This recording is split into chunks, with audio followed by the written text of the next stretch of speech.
বড়সড় বিপদের মুখোমুখি হচ্ছেন পরীমণি। ঢাকাই সিনেমার জনপ্রিয় নায়িকা পরীমণি সোশ্যাল মিডিয়া কিংবা গণমাধ্যমে সবসময় থাকেন নানা বিতর্কিত কাণ্ডে, আলোচনায় কিংবা সমালোচনায়। তবে সম্প্রতি কয়েকদিন ধরে বেশ আলোচনায় আছেন ঢাকাই সিনেমার জনপ্রিয় এই নায়িকা। গত কয়েকদিন ধরেই নিজের বিতর্কিত কিছু ইস্যু নিয়ে গণমাধ্যমে ভাসছে তার যত সমালোচিত ঘটনা। ঢাকার সাভারের বোট ক্লাবের পরিচালক নাসির উদ্দিন মাহমুদকে মারধর, হত্যা চেষ্টা, ভাঙচুর ও ভয়ভীতি দেখানোর মামলায় আলোচিত এই নায়িকার বিরুদ্ধে অভিযোগের সত্যতা পেয়েছে police bureau of investigation PBI. মামলার তদন্তকারী কর্মকর্তা এবং পিবিআই পরিদর্শক অভিযোগের সত্যতা পেয়ে আদালতে তদন্ত দাখিল করেছে। এতে পরীমণি সহ জুনায়েদ বুগদাদি জিমিকে অভিযুক্ত করা হয়েছে, তবে সুনির্দিষ্ট অভিযোগ মেলেনি। গতকালের রিট শেষে পরীমণির আইনজীবী জানিয়েছে শীঘ্রই এ ঝামেলা থেকে মুক্তি পাচ্ছেন ঢাকাই সিনেমার এই নায়িকা।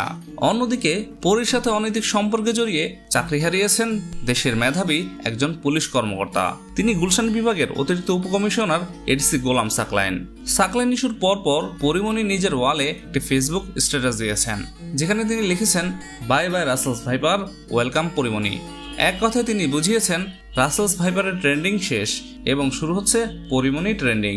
সোশ্যাল মিডিয়া কিংবা গণমাধ্যম, নিউজ, পত্রিকা সব জায়গাতে বেশ সমালোচিত হচ্ছেন এই নায়িকা। তবে পরীমণি তার এসব কর্মকাণ্ড নিয়ে মুখ খুলেছেন। এই চিত্রনায়িকার দাবি, সাকলাইনের বরখাস্ত হওয়ার বিষয়টি একেবারেই অন্যায় হয়েছে। সম্প্রতি গণমাধ্যমকে দেওয়া এক বক্তব্যে এ কথা বলেন পরীমণি। যদিও এই বিষয়ে কথা বলতে একদমই নারাজ ছিলেন ঢাকাই সিনেমার এই চিত্রনায়িকা। তার কথায় বিষয়টি যদি ব্যক্তিগতভাবে আসে তখন আমি কথা বলবো, এখনো মনে হয় না আমার কোনো কথা বলার দরকার আছে। সাকলাইনের সঙ্গে কোনো সম্পর্ক আছে কিনা এই বিষয়ে বলতে অপারগতা প্রকাশ করেছেন ঢাকাই সিনেমার এই নায়িকা।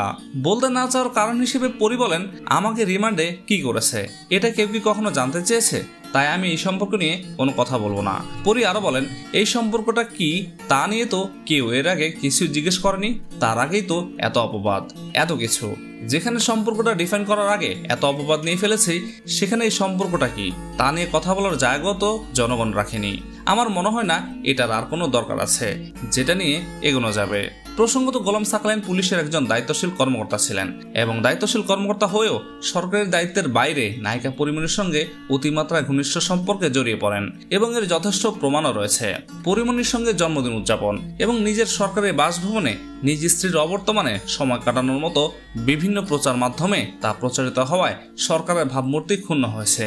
তাই উল্লেখিত অভিযোগের বিরুদ্ধে বিভাগীয় মামলা হয় সাকলাইনের বিরুদ্ধে। এদিকে পরীর সামাজিক মাধ্যমের সেই স্ট্যাটাস নিয়ে বেশ আলোচনা হলেও সে ব্যাপারে চাওয়ার হননি পরীমণি। মঙ্গলবার দুপুরে দেওয়া স্ট্যাটাসে চিত্রনায়িকা লিখেছিলেন, bye bye Russell's viper, welcome Pori Moni.